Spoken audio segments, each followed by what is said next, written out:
Shalom Bapak Ibu semua. Saat ini kita ada di khotbah minggu bersama Box Willy. Dan tema khotbah minggu ini adalah Tuhan tidak membentukmu di zona nyaman. Saudara dikasih Tuhan, secara manusia kita semua menyukai zona nyaman. Tempat yang aman, stabil, tidak ada tekanan, tidak ada konflik, tidak ada tantangan besar. Zona nyaman itu seperti ruangan ber-AC, hangat, tenang, nyaman, ya tidak ada badai. Tetapi pertanyaannya, apakah pohon besar tumbuh di rumah kaca yang steril? Apakah ia tumbuh karena diterpa angin, hujan, panas, dan badai?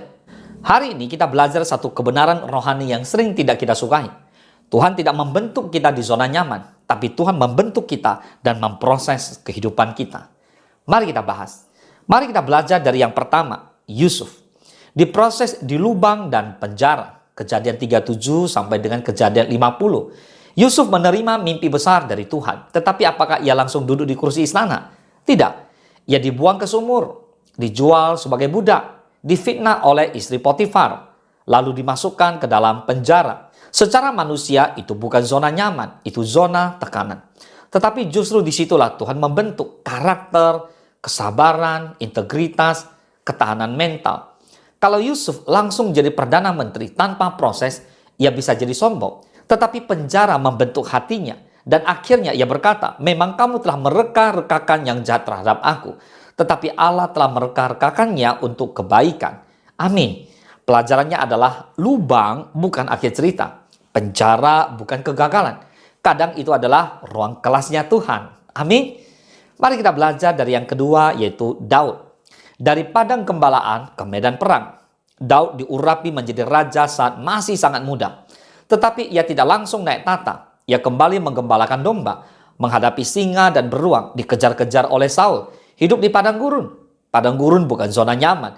Tetapi di padang gurunlah Daud belajar bergantung sepenuhnya kepada Tuhan, menguatkan diri dalam Tuhan, dan mengampuni musuh. Tanpa padang gurun, Daud tidak akan menjadi raja yang berbelas kasihan. Yang ketiga, mari kita belajar dari Petrus. Gagal, tapi sedang diperbaiki. Petrus percaya diri kok. Ia berkata gini, sekalipun semua orang meninggalkan engkau, aku tidak. Nah, tetapi apa yang terjadi? Petrus menyangkal Yesus sebanyak 3 kali. Itu momen paling menyakitkan dalam kehidupan seorang Petrus. Namun kegagalan itu menghancurkan kesombongannya dan Tuhan membentuknya menjadi rasul yang berani.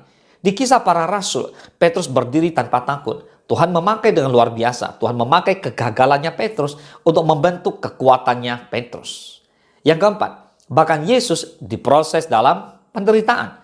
Kita belajar dari apa yang Yesus lakukan. Di Ibrani 5:8 berkata, sekalipun ia adalah anak, ia telah belajar menjadi taat dari apa yang telah dideritanya.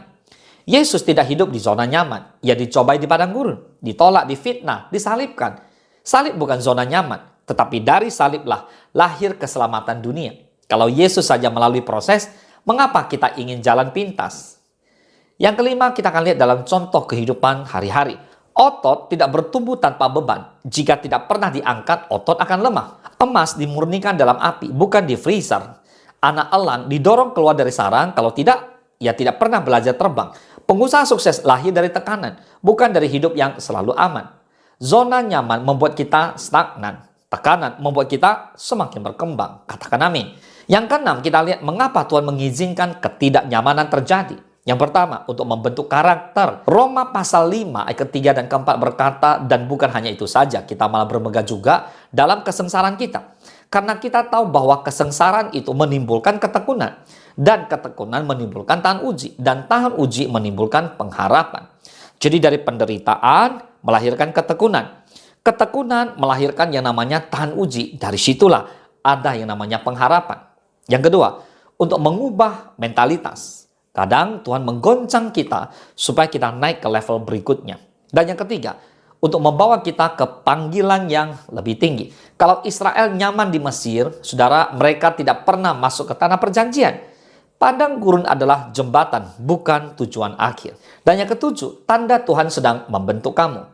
Bapak Ibu semua, jika hari ini kamu merasa ditekan, tetapi tidak hancur. Kamu kehilangan sesuatu tetapi imanmu tidak hilang. Kamu dipaksa keluar dari zona aman. Kamu menghadapi tantangan yang membuat kamu lebih dewasa. Itu bukan kebetulan. Itu adalah proses pembentukan. Katakan amin.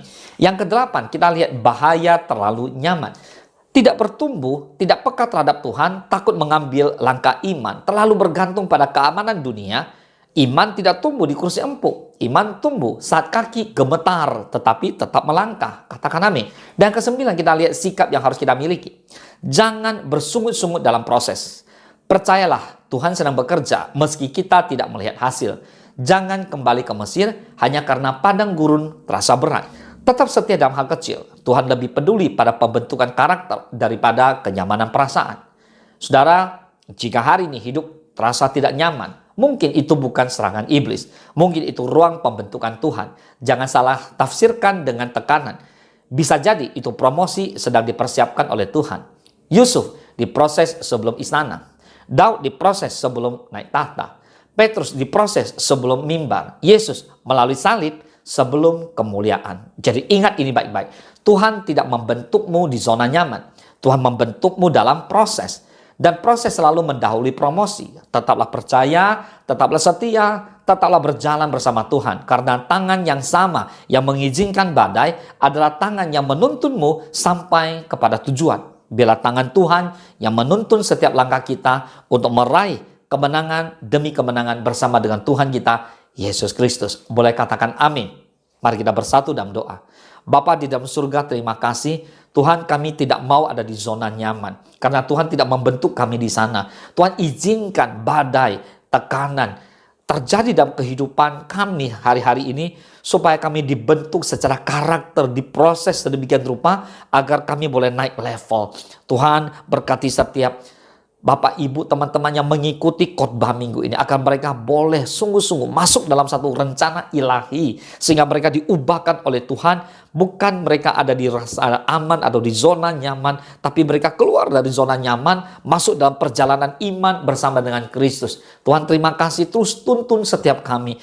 Kuatkan kami dengan firman-Mu. Kami mau dibentuk, kami mau diproses, kami mau diubahkan oleh Tuhan. Kami mau mengalami metanoia. Kami mau mengalami perumahan mindset, pikiran, pembaharuan budi, mengalami hal-hal yang baik bersama dengan Tuhan Yesus. Terpujilah nama Tuhan hanya di dalam nama Tuhan Yesus. Kami berdoa dan kami mengucap syukur. Haleluya. Mari bersama-sama kita katakan amin. Selamat hari Minggu. Tuhan Yesus memberkati.